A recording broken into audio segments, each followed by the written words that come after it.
ॐ सोमनाथाय नमः।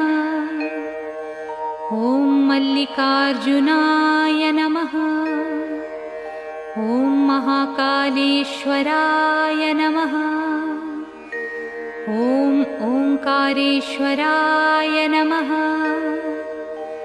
ॐ वैद्यनाथाय नमः। ॐ भीमशंकराय नमः। ॐ रामेश्वराय नमः। ॐ नागेश्वराय नमः। ॐ विश्वेश्वराय नमः।